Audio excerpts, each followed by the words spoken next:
अमरकांत के पिता लाला समरकांत बड़े उद्योगी पुरुष थे।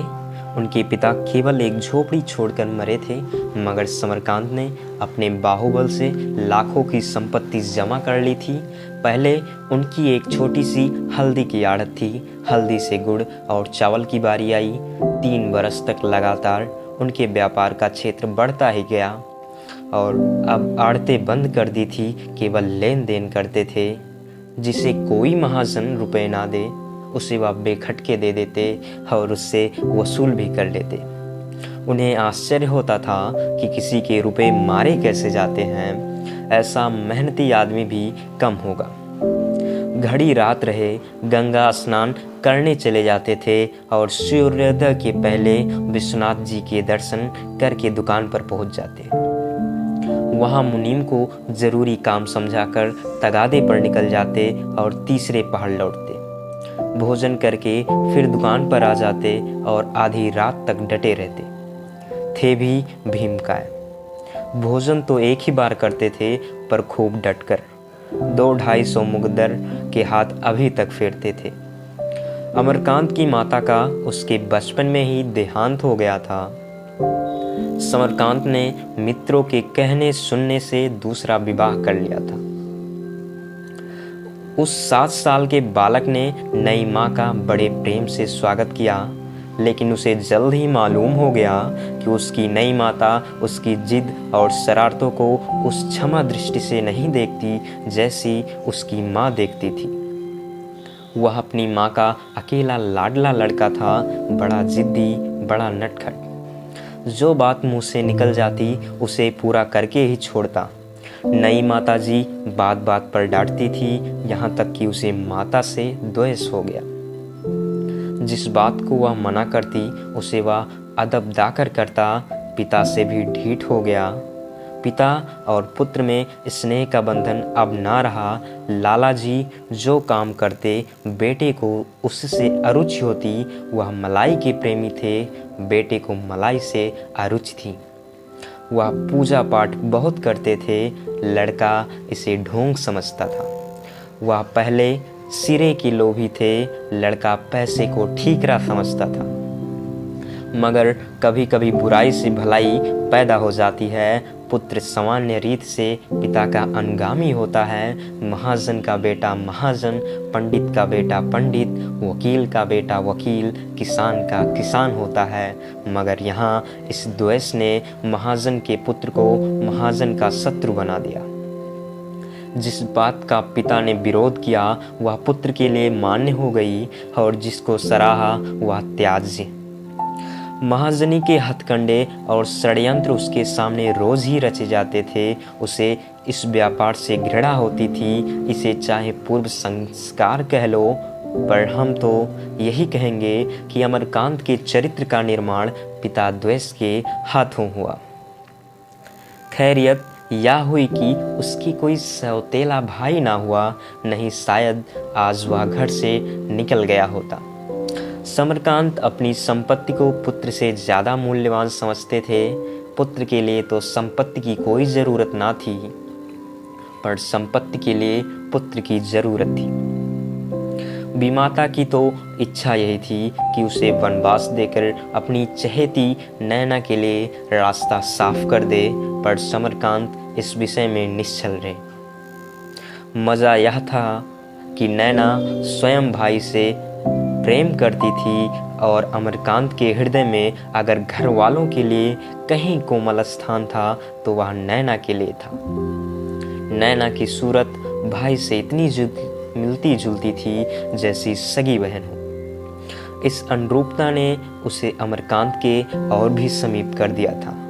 माता पिता के इस दुर्व्यवहार को वह इस स्नेह के नशे में भुला दिया करता था। घर में कोई बालक न था और नैना के लिए किसी साथी का होना अनिवार्य था।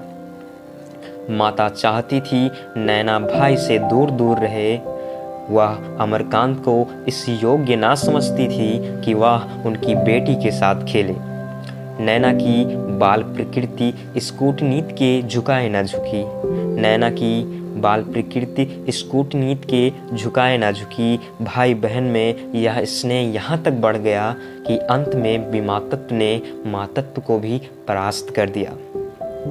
विमाता ने नैना को भी आंखों से गिरा दिया और पुत्र की कामना के लिए संसार से विदा हो गई। अब नैना घर में अकेली रह गई। समरकांत बाल विवाह की बुराइयों को समझते थे, अपना विवाह भी ना कर सके। वृद्ध विवाह की बुराइयां भी समझते थे। अमरकांत का विवाह अब करना जरूरी हो गया। अब इस प्रस्ताव का विरोध कौन करता? अमरकांत की अवस्था 19 साल से कम न थी, पर देह और बुद्धि को देखते हुए अभी किशोरावस्था में ही था। देह का दुर्बल, बुद्धि का मंद पौधे को कभी मुक्त प्रकाश ना मिला कैसे बढ़ता, कैसे फलता? बढ़ने को फैलने के दिन कुसंगति और असंयम में निकल गए। 10 साल पढ़ते हो गए थे और अभी ज्यों-त्यों 8वें में पहुंचा था। किंतु विवाह के लिए यह बातें नहीं देखी जाती। देखा जाता है धान, विशेषकर उस बिरादरी में जिसका उम्र ही व्यवसाय हो। लखनऊ के एक धनी परिवार से बातचीत चल पड़ी। समरकांत की तो लार टपक पड़ी। कन्या के घर में विधवा माता के सिवा निकट का कोई संबंधी न था और धन की कहीं थाह नहीं। ऐसी कन्या बड़े भागों से मिलती है। उसकी माता ने बेटे की सादा बेटी सी पूरी की थी। त्याग की जगह भोग, सील की जगह तेज, कोमल की जगह तीव्र का संस्कार किया था। सिकुड़ने और सिमटने का उसे अभ्यास ना था और वह युवक प्रकृति की युवती ब्याही गई युवती प्रकृति के एक युवक से जिसमें पुरुषार्थ का कोई गुण नहीं। अगर दोनों के कपड़े बदल दिए जाते तो एक दूसरे के स्थानापन्न हो जाते। दबा हुआ पुरुषार्थ ही स्त्रीत्व है। विवाह हुए 2 साल हो चुके थे, पर दोनों में कोई सामंजस्य न था। दोनों अपने अपने मार्ग पर चले जाते थे। दोनों के विचार अलग, व्यवहार अलग, संसार अलग, जैसे 2 भिन्न जलवायु के अंत एक पिंजरे में बंद कर दिए हों। हाँ, तभी अमरकांत के जीवन में संयम और प्रयास की लगन पैदा हो गई थी। उसकी प्रकृति में जो ढीलापन, निर्जीवता और संकोच था, वह कोमलता के रूप में बदलता जाता था। विद्याभ्यास में उसे अब रुचि हो गई थी। हालांकि लाला जी अब उसे घर के धंधों में लगाना चाहते थे। वह तार-वार पढ़ लेता था और इससे अधिक योग्यता की उनकी समझ में जरूरत न थी।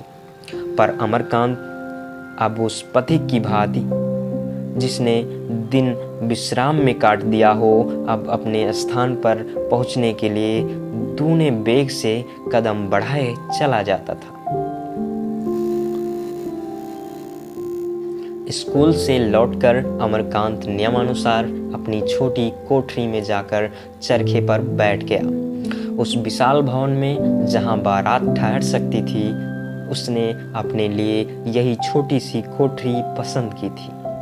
इधर कई महीनों से उसने 2 घंटे रोज सूत काटने की प्रतिज्ञा कर ली थी और पिता के विरोध करने पर भी उसे निभाया जाता था।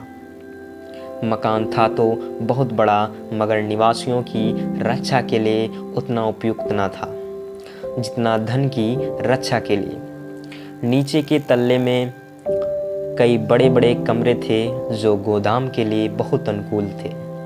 हवा और प्रकाश का कहीं रास्ता नहीं। जिस रास्ते से हवा और प्रकाश आ सकता है, उसी रास्ते से चोर भी तो आ सकता है। चोर की शंका उसकी एक एक ईंट से टपकती थी। ऊपर के दोनों तल्ले हवादार और खुले हुए थे। भोजन नीचे बनता था, सोना बैठना ऊपर होता था। सामने सड़क पर 2 कमरे थे। एक में लाला जी बैठते थे, दूसरे में मुनीम। कमरों के आगे एक सायबान था जिसमें गाय बांधाती थी। लाला जी पक्के गौभक्त थे। अमरकांत सूत काटने में मग्न था। कि उसकी छोटी बहन नैना आकर बोली, क्या हुआ भैया, फीस जमा हुई या नहीं? मेरे पास 20 रुपए हैं, यह ले लो, मैं कल और किसी से मांग लाऊंगी। अमर ने चरखा चलाते हुए कहा, आज ही तो फीस जमा करने की आखिरी तारीख थी, नाम कट गया, अब रुपए लेकर क्या करूँगा। नैना रूप रंग में अपने भाई से इतनी मिलती जुलती थी कि अमरकांत उसकी साड़ी पहन लेता तो यह बतलाना मुश्किल हो जाता कि कौन यह है कौन वह। हाँ, इतना अंतर अवश्य था कि भाई की दुर्बलता यहाँ सुकुमारता बनकर आकर्षक हो गई थी। अमर ने दिल लगी की थी पर नैना के चेहरे रंग उड़ गया। बोली, तुमने कहा नहीं, नाम ना काटो, मैं 2-1 दिन में दे दूंगा। अमर ने उसकी घबराहट का आनंद उठाते हुए कहा, कहने को तो मैंने सब कुछ कहा, लेकिन कौन सुनता। अमर ने उसकी घबराहट का आनंद उठाया। नैना ने रोष के भाव से कहा, मैं तो तुम्हें अपने कड़े दे रही थी, क्यों नहीं लिए? अमर ने हंसकर पूछा, और जो दादा पूछते तो क्या होता, दादा से बतलाती ही क्यों? अमर ने मुंह लंबा करके कहा, मैं चोरी से कोई काम नहीं करना चाहता। नैना, अब खुश हो जाओ, मैंने फीस जमा कर दी। नैना को विश्वास न आया, बोली, फीस नहीं, वह जमा कर दी? तुम्हारे पास रुपए कहाँ थे? नहीं नैना, सच कहता हूँ, जमा कर दी। रुपए कहाँ थे? एक दोस्त से ले लिए। तुमने मांगे कैसे? उसने आप दे दिए, मुझे मांगने ना पड़े। कोई बड़ा सज्जन होगा। हाँ, है तो सज्जन। नैना, जब फीस जमा होने लगी तो मैं मारे शर्म के बाहर चला गया। ना जाने क्यों उस वक्त मुझे रोना आ रहा था। सोचता था मैं ऐसा गया बीता हूँ कि मेरे पास 40 रुपए नहीं। वह मित्र जरा देर में मुझे बुलाने आया। मेरी आंखें लाल थी और तुरंत समझ गया और जाकर फीस जमा कर दी। तुमने कहाँ पाए ये 20 रुपए, यह ना बताओगी? नैना ने भाग जाना चाहा। 12 वर्ष की यह लज्जाशील बालिका एक साथ ही सरल भी थी और चतुर भी। उसे ठफना सहज न था। उससे अपनी चिंताओं को छिपाना कठिन था। अमर ने लपक कर उसका हाथ पकड़ लिया और बोला, जब तक बताओगी नहीं मैं जाने ना दूंगा। किसी से कहूँगा नहीं, सच कहता हूँ। नैना झेपती हुई बोली, दादा से लिए। अमरकांत ने बेदिले के साथ कहा, तुमने उनसे नाहक मांगे।